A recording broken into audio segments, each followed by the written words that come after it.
Maingan lang og ning takna maghisguta og mga pulong sa Dios diya sa balaan nga kasulatan atong hisgutan mga igala kining gitawag og mga prinsipyo diha sa napulo ka sugo.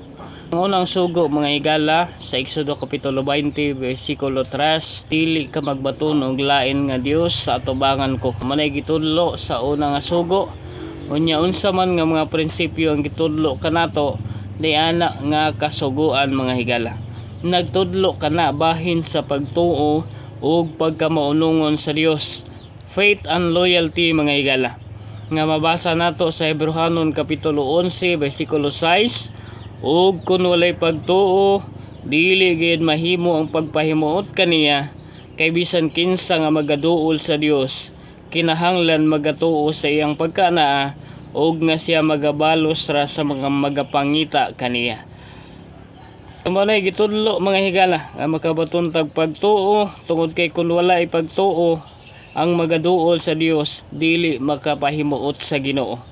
Sa Mateo kapitulo 4 8 ngadto sa 10 nagtudlo sa dihang si Kristo gitintal sa yawa, unya gidalan usab siya sa yawa ngadto sa kahataas kaayong bukid ug kaniya iyang gipakita ang tanang gingharian sa kalibutan ug ang ilang kahimayaan, ug iyang giingnan siya, kining tanan akong ihatag kanimo kung ikaw mohapa ug mosimba kanako.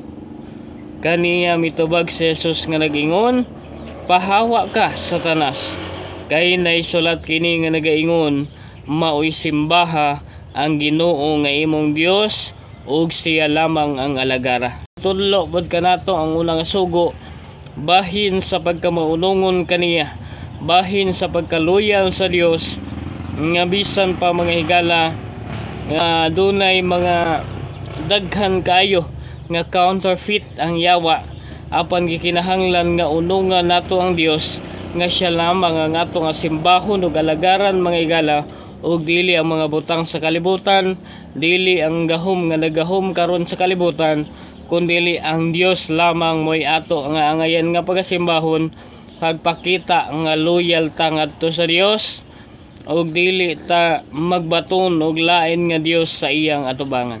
Mayong adlaw ug ang Dios magapanalangin.